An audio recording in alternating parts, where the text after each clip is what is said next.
right, we are continuing with our big idea that understanding operations, adding, subtracting, multiplying, dividing, helps us to solve problems in the real world. Our concept today is to demonstrate an understanding of division of a 3-digit number by a 1-digit number. This is from the Connect sections of Unit 3, Lessons 8 and 9. We put them together into one lesson. Note, some of our information comes from other sources, so you may not find it in your textbook.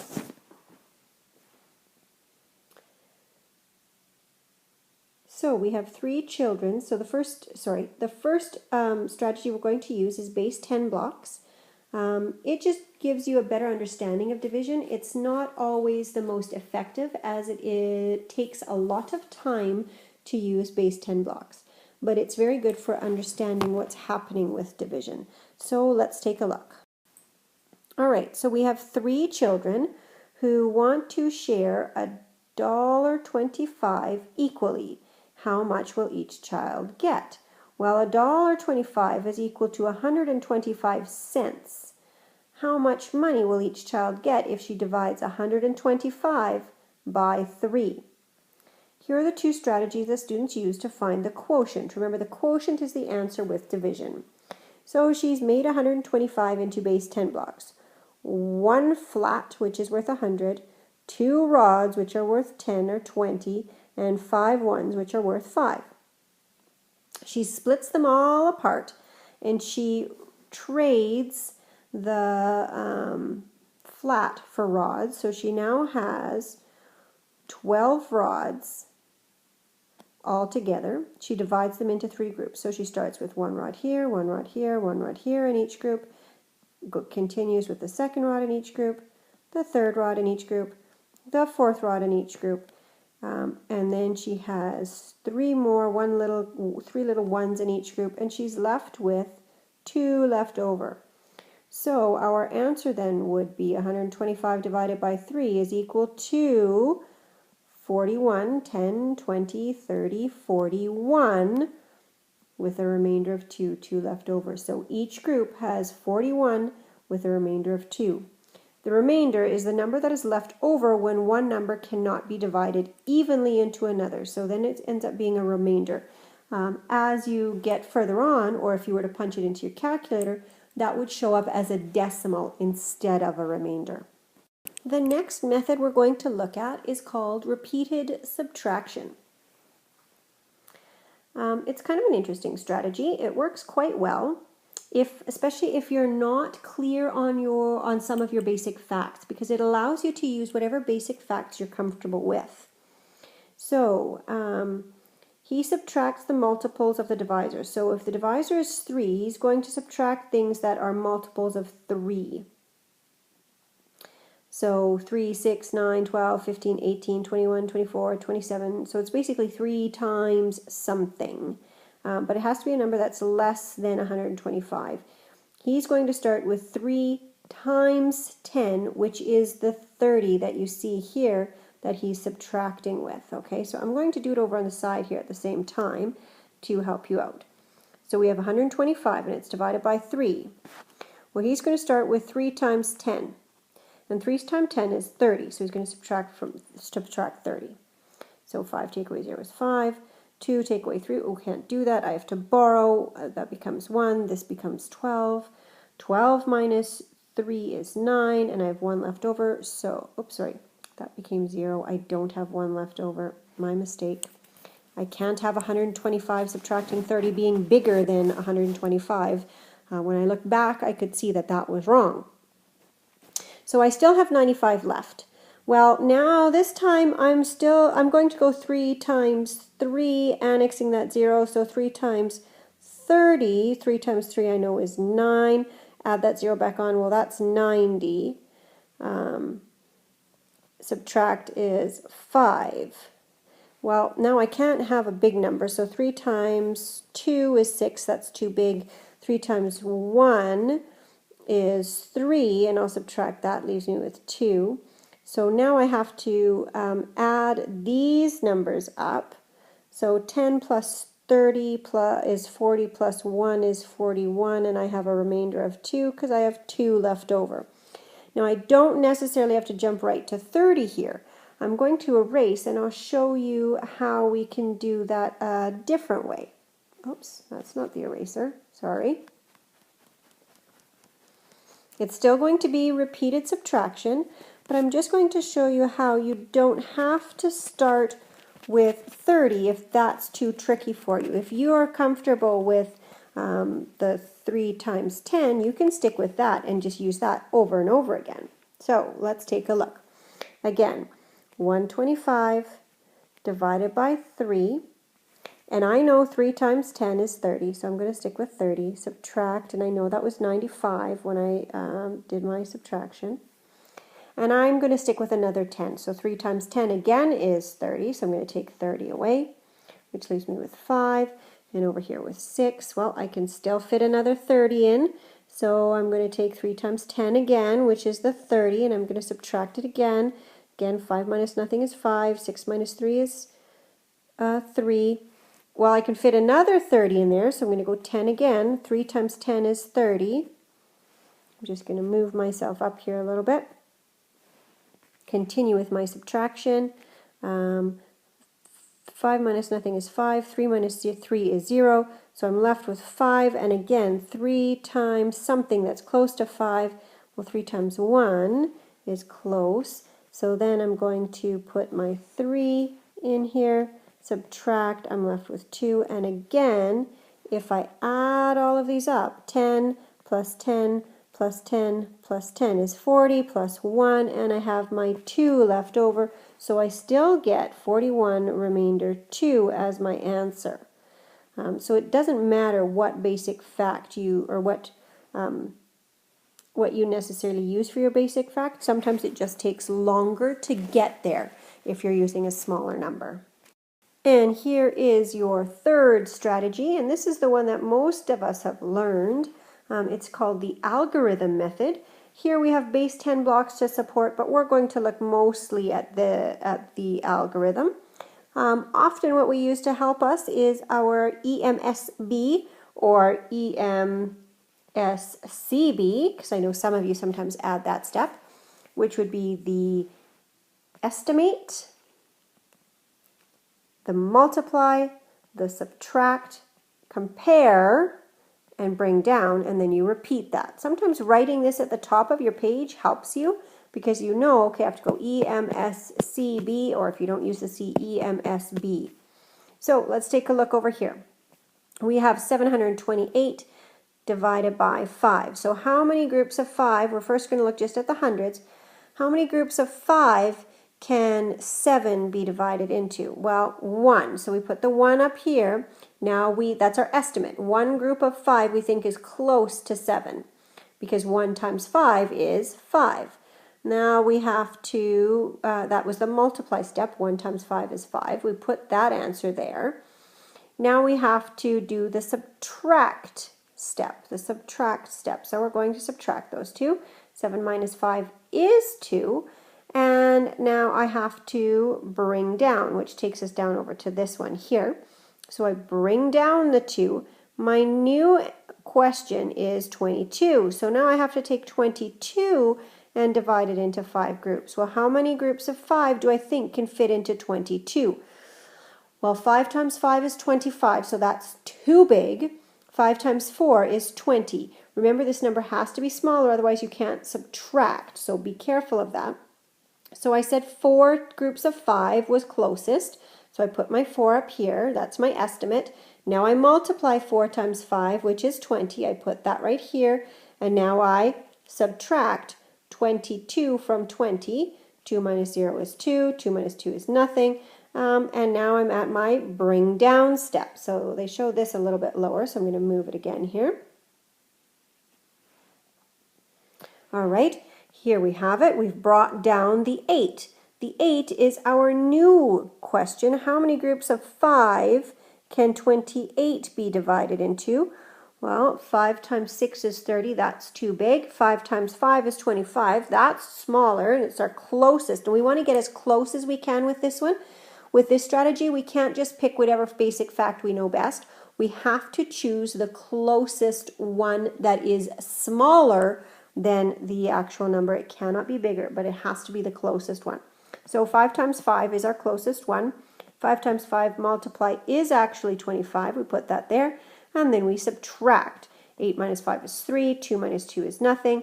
So our final answer then is 145 with a remainder of 3. And you don't want to just leave your remainder up there. You want to make sure you write it beside your answer. 145, remainder 3. Now, I know it shows you concept practice here, but we're not going to do concept practice quite yet.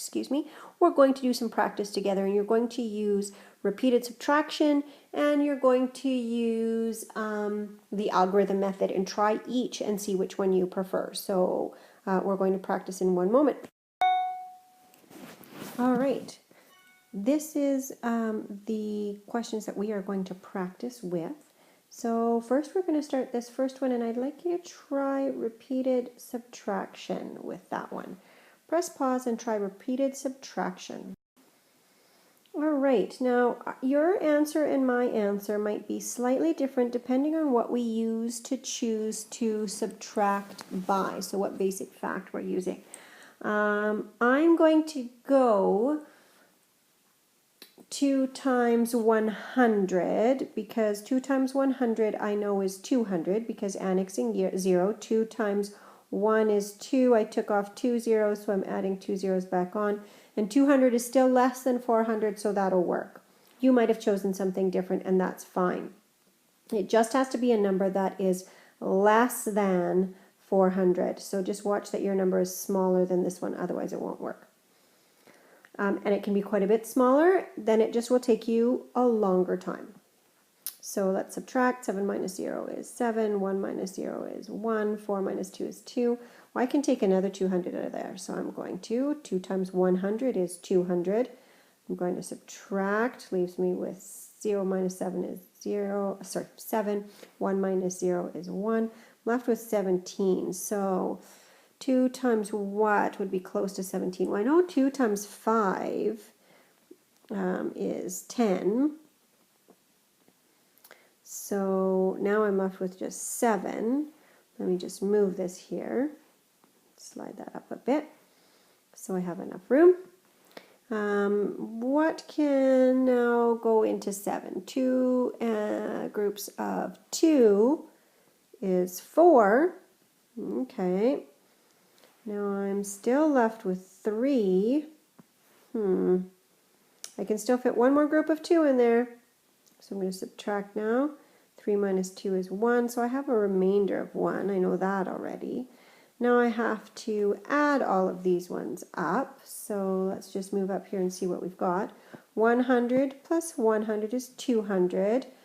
200 plus 5 is 205. 207. 208. All right, if I lined all of my numbers up correctly, maybe my lining up isn't great, so maybe I'm going to just write it over here to just be sure, and line all my ones up with my ones and so on, make sure I'm lining those numbers up correctly.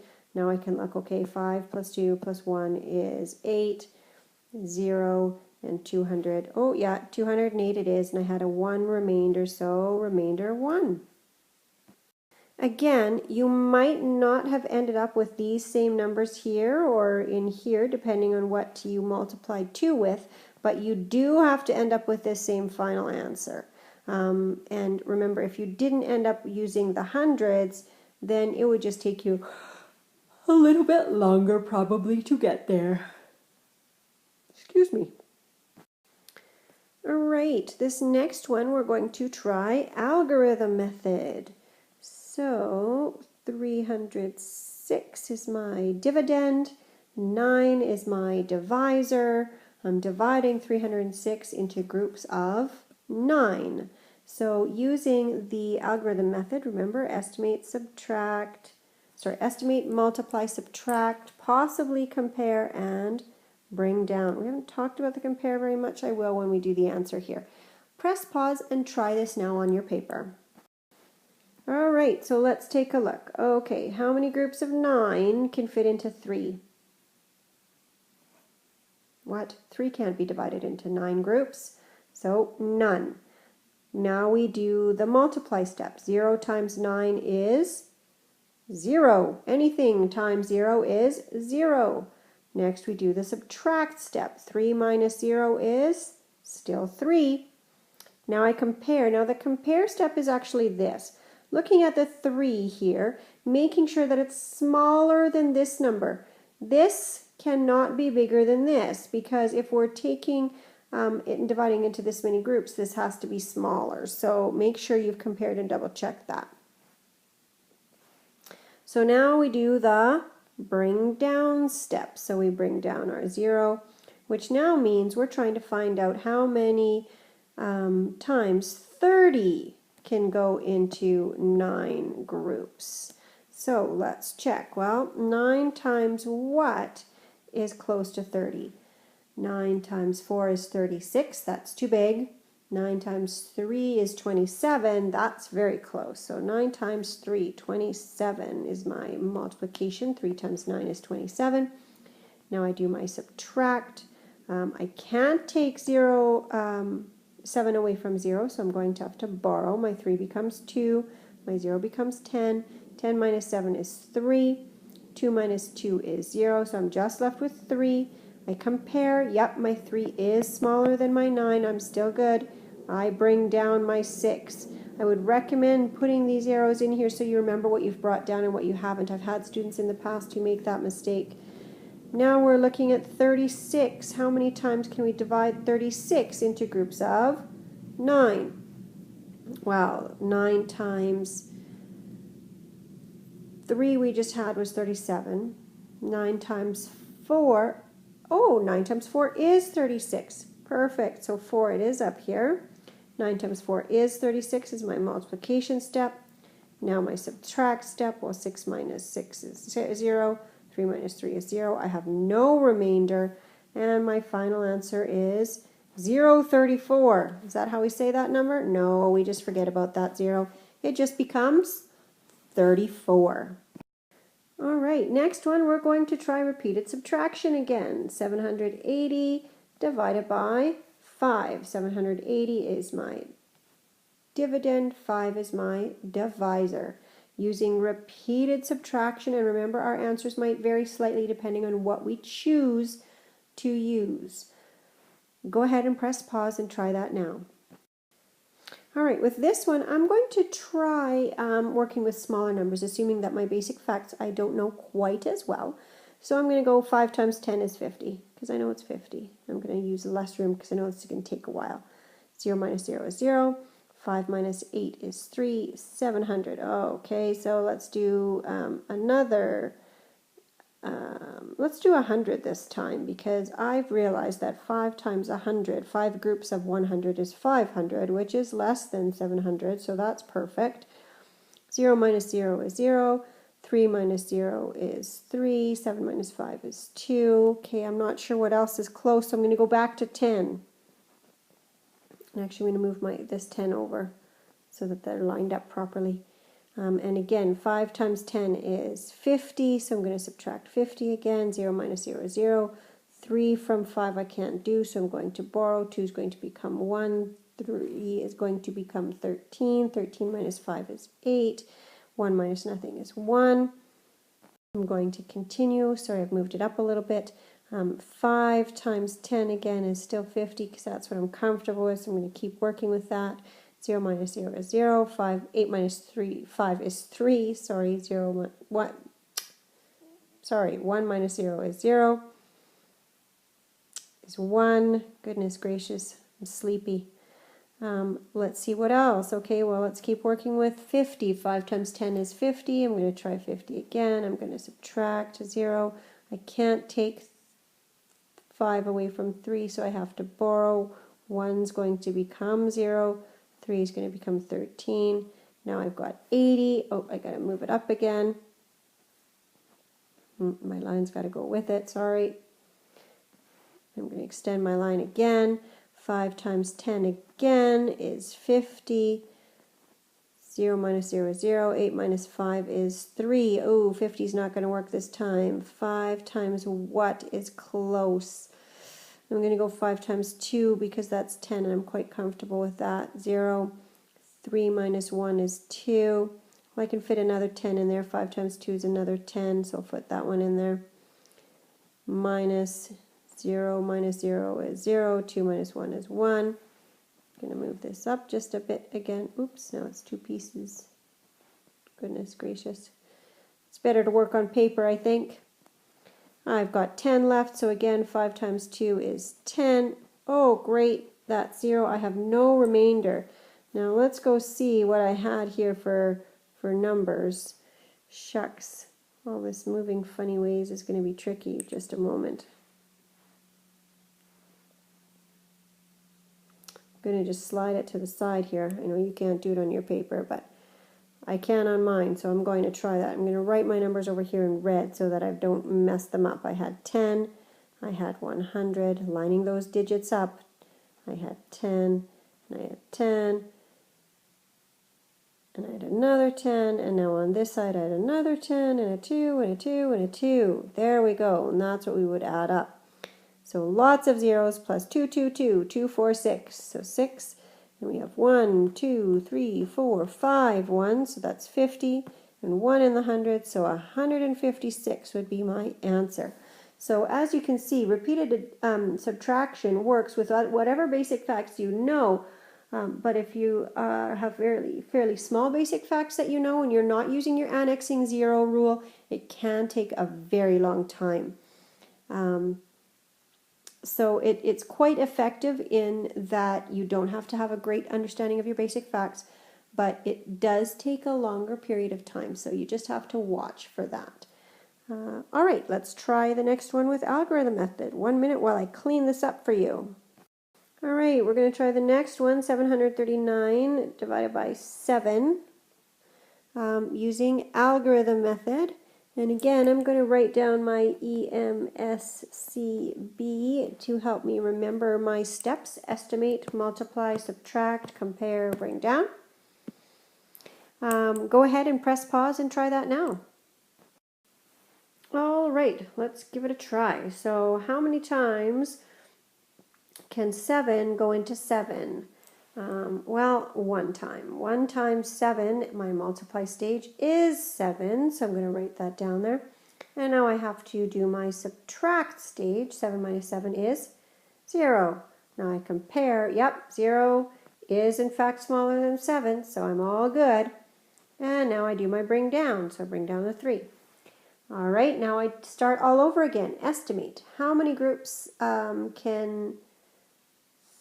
how many groups of 7 can 3 be divided into? Well, it can't. There's not enough. So I have to put a 0 up there. Really important for me to put a 0 up there. Oops, it looks sort of like a 6. That stupid thing keeps coming down. That's a 0, sorry. All right, there. I've made it look a little bit more 0-ish. That little arrow keeps coming down and messing around. So now we do the multiply step. 0 times 7 is what? Well, 0 times 7 is 0. 0 times anything is 0. Be careful. Sometimes people think 0 times 7 is 7. 0 groups of 7 cannot be 7. 0 groups of 7 is still 0 groups. So 3 minus 0 is still 3. I do my compare stage. Yep, 3 is smaller than 7. We're still all good. Now I do my bring down stage, and it's 9. Well, how many times can 39 be broken into groups of 7? 39 goes into 7. Well, let's look. 7 times 4 is 28. 7 times 5 is 35. That's pretty close.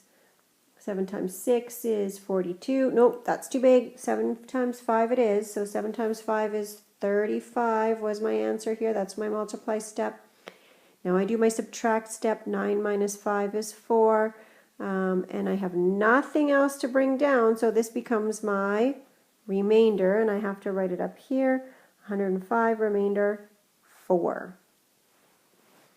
All right, at this point you're going to be ready to move on to the concept practice. All right, here's your concept practice. It is in the textbook. It is page 102, number 1. Number 2, A and B, 4, 5, the whole question, 6, A, B, C, and D, and 7, the whole question. You are dividing a 3-digit number by a 1-digit number. You may not use a calculator. You may use a multiplication table if you need to. You must show all work. If you're not showing your work, you will be redoing. I need evidence that you understand what you're doing. Otherwise, I'm going to assume you've just used a calculator, and using a calculator will not help you understand the process of division. We are learning the process of division, so a calculator is not an option. Make sure that you show all of your work, and in this case you can choose to use whichever strategy you prefer. You can use repeated subtraction, you can use the algorithm method for division, whichever one you prefer is perfectly fine. Go ahead, if you have any questions along the way, please remember to ask. All right, once you have had the concept practice marked and we've discussed it, and you've had feedback to help you through any errors you might be making, you are moving on to the exit slip. You should have a paper copy, but if for some reason you've lost it, here's your exit slip electronically. Here are a number of division questions with a 3-digit number and a 1-digit divisor. You do not have room to do this on this page. You will have to do it on a separate page. You must show all of your work.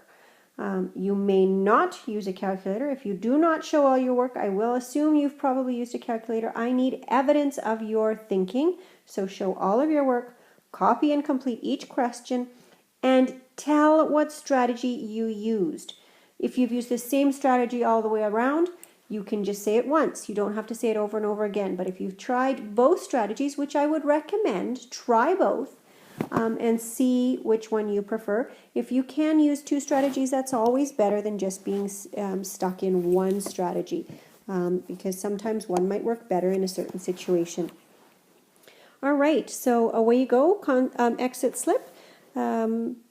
Make sure you're writing down exit slip and division of 3-digit numbers by a 1-digit number. Don't forget your name. And of course, copy and complete the questions without using a calculator. You may only use a multiplication table if absolutely necessary.